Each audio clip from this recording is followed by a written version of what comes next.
মুহাম্মদকে ডেকে বলছেন, হে মুহাম্মদ, হে মুহাম্মদ সাল্লাল্লাহু আলাইহি ওয়াসাল্লাম, খাস করে তুমি একটা কাজ করো, সারা পৃথিবীর মধ্যে আমার বান্দা বান্দীদের এলান করে দাও, আমার বান্দা বান্দীদের জানিয়ে দাও, তাদের কাছে খবর পৌঁছে দাও যে যদি তারা আমাকে পেতে চায়, আমার বান্দারা যদি আমার সঙ্গে ভালোবাসা করতে চায়, যদি আমার বান্দারা আমাকে সুন্দরভাবে অন্তরে জায়গা দিতে চায়, আমার সঙ্গে প্রেম পেতে ভালোবাসা করতে চায়, তাহলে তাদের কাছে গিয়ে গিয়ে একটা কথা জানিয়ে দাও, বান্দাগিরুনি, তোমরা আমার অনুসরণ করো। নবীকে বলছেন, হে মুহাম্মদ, তাদেরকে তুমি বলো তারা যদি আমাকে পেতে চায়, তাহলে তারা যেন তোমার অনুসরণ করে। তাহলে কি করব? যদি তোমার কথা মেনে না, তোমার অনুসরণ করে, তাহলে আমি আল্লাহ ইউহিব্বুকুমুল্লাহ, আমি আল্লাহ তাদের সঙ্গে ভালোবাসা দেব, আমি তাদের সঙ্গে বন্ধুত্ব কায়েম করব। শুধু তাই নয়, আল্লাহ বলছেন, শোনো, যখন এই নাচের আড্ডা ছেড়ে, মদের আড্ডা ছেড়ে, খাস করে অন্য ধর্ম ছেড়ে যখন আমার দিকে তোমরা ধাবিত হবে, আমার দিকে যখন আসবে, সুন্দর করে আমার কথাগুলোকে যখন মেনে চলবে, নবীর কথা সুন্দর করে অন্তরে জায়গা দিয়ে চলবে, তাহলে লাভটা কি হবে? শোনো, বয়াবে ফেরত কোন পাগল, আমি আল্লাহ তোমাদের সমস্ত গুণাগুলোকে ক্ষমা করে দেব। আমি আল্লাহ এক নাম্বার ওয়াদা তোমাদের সাথে যে আমি তোমাদের সমস্ত গুনাহগুলোকে আমি ক্ষমা করে দেব। আল্লাহ রাব্বুল আলামিন তিনি হচ্ছেন মাফ করতে পারা, অত্যন্ত দয়ালু, ক্ষমাশীল। এই জায়গাটাতে দুটো কথা বললেন। এক নম্বরে হলো যে তারা যদি আমার সঙ্গে বন্ধুত্ব করে, আল্লাহ নিজেই বললেন বন্ধুত্ব আল্লাহর সঙ্গে কেমন করে হবে? নামাজ ছেড়ে হবে না। আল্লাহ রাব্বুল আলামিন কোরআনের মধ্যে যতগুলো জিনিসকে হারাম করেছেন, সেই জিনিসগুলোকে বর্জন করতে হবে। আপনাকে মদের আড্ডায় যেতে হবে না, গীবতের আড্ডায় যেতে হবে না, আপনাকে কোনো ভূতের আড্ডায় যেতে হবে না, কোন অন্য কোনো কাউরির কাছে মদত চাইতে হবে না, চিন্তা করতে হবে না, অন্য কাউরির কাছে আপনাকে কোন জিনিস চাইতে হবে না। ছেলে মেয়ে হয় না, অন্য কাউরির কাছে গিয়ে বলবে আমাকে ছেড়ে দাও, আমাকে অমুক দাও, আমাকে ধমক দাও। একটাই কথা, আল্লাহ রাব্বুল আলামিন যা আদেশ করেছেন, ওই সমস্ত আদেশগুলোকে হ্যাঁ বলে মেনে নিতে হবে। আর যতগুলো জিনিসকে নিষেধ করেছে, ওই সমস্ত নিষেধগুলোকে লাথি মেরে ছুঁড়ে ফেলে দিতে হবে।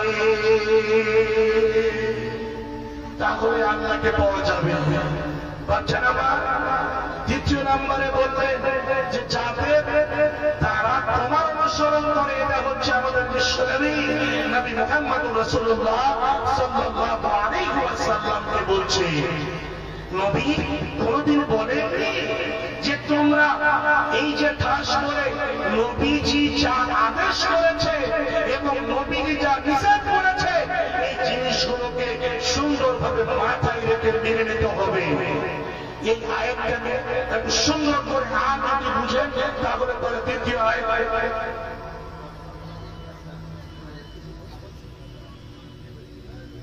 सर है, सर तो है, तो 2000 क्यों देगा सर?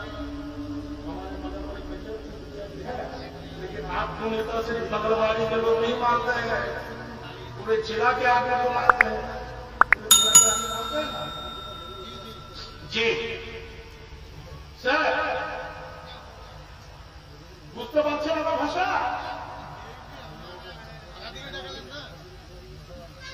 टाटा 2000 के अंदर किसको दीजिएगा सर? सब सुनिएगा, एक बार आका आपको चेहरा दिखाइए ना लोगों को, सर आपका चेहरा तो दिखाइए।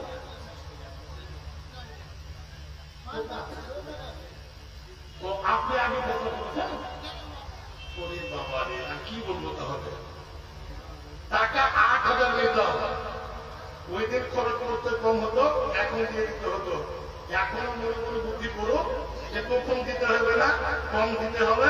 হ্যাঁ, আর এখন টাকা 8,000 দিয়ে 10,000 করে দিই, আর কখন দিতে কম হবে এটাকে ভাইয়া বলবো, ওতে ভেজাল হবে।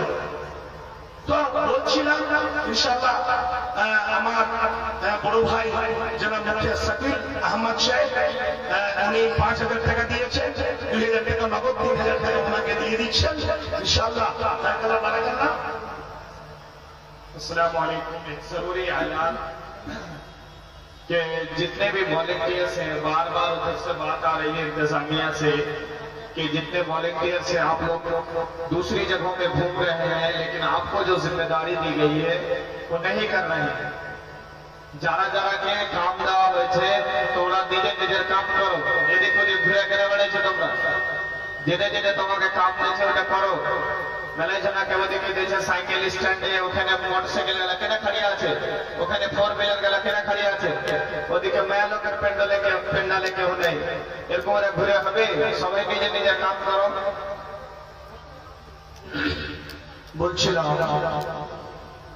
যে জায়গাটাতে এই আয়াতটা একটু রাখুন। দ্বিতীয় আয়াতে আল্লাহ রাব্বুল আলামিন নবী মুহাম্মদ রাসূলুল্লাহ সাল্লাল্লাহু আলাইহি ওয়াসাল্লাম সম্পর্কে কি বলছে? এই জায়গাটাতে সারা বিশ্বের মানুষ জাতিকে বলছে, হে মানুষেরা, হে আমার বান্দা বান্দিরা, মা আতাকুমুর রাসূল ফাখুযুহু ওয়া মা নাহাকুম আনহু ফান্তাহু।